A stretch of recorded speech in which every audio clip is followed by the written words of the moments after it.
Assalamualaikum warahmatullahi wabarakatuh. Selamat berjumpa kembali dengan GG174 Channel. Semoga kita semua dalam lindungan Tuhan Yang Maha Esa.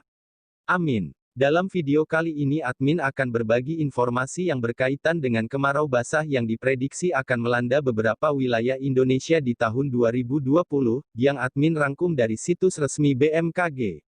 Dan mungkin dari Sobat GG masih ada yang belum paham apa itu kemarau basah. Maka dari itu simak terus video ini sampai tuntas. Berikut inilah penjelasan dari Deputi Bidang Klimatologi BMKG, Dr. Andes Herizal MSI, dalam keterangan tertulisnya mengatakan bahwa dari berbagai kondisi tersebut diperkirakan musim kemarau di sebagian wilayah Indonesia akan cenderung basah, mencapai sekitar 50% wilayah. Kecenderungan musim kemarau yang basah maksudnya adalah meskipun sudah memasuki musim kemarau, tetapi curah hujan masih bisa terjadi dalam kategori rendah hingga sedang.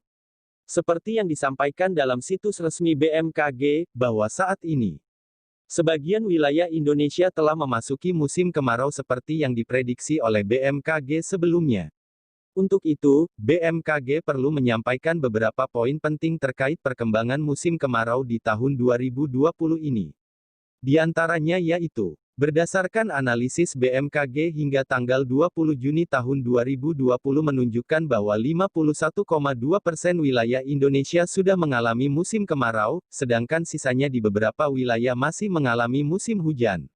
Dan saat ini beberapa wilayah yang telah memasuki musim kemarau di antaranya adalah pesisir timur Aceh, bagian barat Sumatera Utara, pantai timur Riau Jambi, pesisir utara Banten, Jawa Barat bagian utara, Jawa Tengah bagian utara dan timur, sebagian besar Jawa Timur, sebagian Bali, Nusa Tenggara Barat, Nusa Tenggara Timur, Sulawesi Barat bagian selatan, pesisir selatan Sulawesi Selatan, Sulawesi Utara bagian utara, Pulau Buru dan Papua Barat bagian timur. BMKG juga menjelaskan musim kemarau yaitu ditandai oleh berkurangnya hari hujan dan rendahnya jumlah curah hujan yang terukur di permukaan, dan saat ini sebagian besar wilayah di Nusa Tenggara Timur, Nusa Tenggara Barat, Bali dan Jawa Timur telah mengalami hari tanpa hujan berturut-turut deret hari kering, berkisar antara 20-60 hari. Sedangkan sebagian besar wilayah di Jawa Tengah dan Jawa Barat bagian utara telah mengalami hari tanpa hujan berturut-turut berkisar antara 10-30 hari.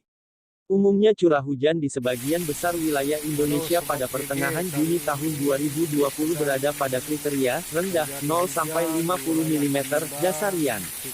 Curah hujan kriteria menengah 50-150 mm dasarian terjadi di Aceh bagian selatan, Riau, Lampung bagian selatan, Jawa Tengah bagian barat, Kalimantan Barat bagian barat laut, dan Maluku Utara.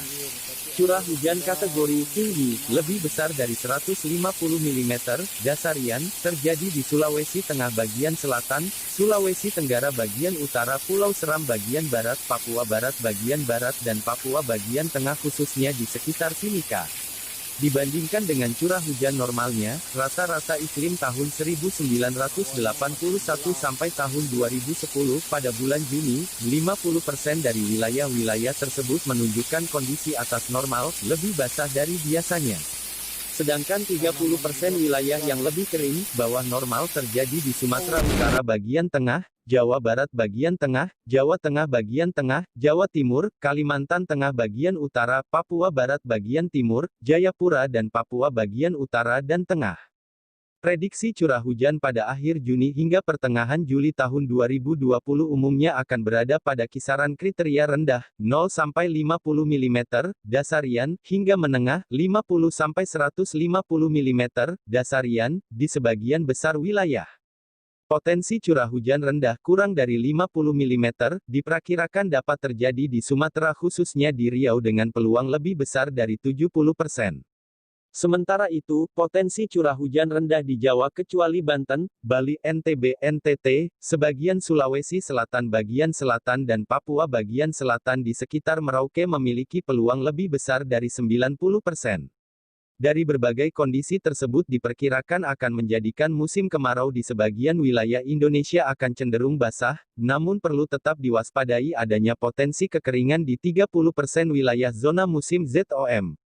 yaitu di Aceh bagian utara, tengah dan selatan, Sumatera Utara bagian selatan, Riau bagian utara, Lampung bagian utara dan timur, Banten bagian selatan, sebagian Jawa Barat, Jawa Tengah bagian tengah dan utara, DIY bagian timur, sebagian Jawa Timur, Bali bagian selatan dan timur, sebagian Nusa Tenggara Barat, sebagian kecil Nusa Tenggara Timur, Kalimantan Timur bagian timur dan selatan, sebagian Sulawesi Selatan, Sulawesi Barat bagian selatan, Sulawesi Tenggara bagian selatan, dan Maluku bagian barat dan selatan. Berdasarkan perkembangan musim kemarau dan prospek curah hujan 6 bulan mendatang, serta tidak adanya ancaman potensi anomali iklim global yang signifikan, para mitra kerja BMKG dan juga masyarakat umum secara luas hendaknya dapat memanfaatkan informasi iklim ini untuk kewaspadaan ataupun untuk perencanaan jangka pendek. Dan BMKG merekomendasikan untuk daerah yang masih mendapatkan curah hujan tinggi perlu mewaspadai potensi perkembangan nyamuk pembawa penyakit demam berdarah. Untuk daerah-daerah yang telah memasuki musim kemarau dengan deret hari kering yang cukup panjang, serta diprediksi dalam 2 hingga 4 bulan ke depan menerima hujan dengan intensitas rendah, perlu melakukan langkah mitigasi antara lain. Pertama, budidaya pertanian yang tidak membutuhkan banyak air. Kedua, melakukan gerakan hemat penggunaan air bersih. Dan yang ketiga, mewaspadai kebakaran hutan, lahan dan semak. Demikianlah informasi tentang kemarau basah di 2020 menurut BMKG. Mohon maaf bila terdapat kekurangan dalam penyampaian informasi. Untuk lebih jelasnya mengenai informasi kemarau 2020 bisa dibuka di situs resmi BMKG. Terima kasih.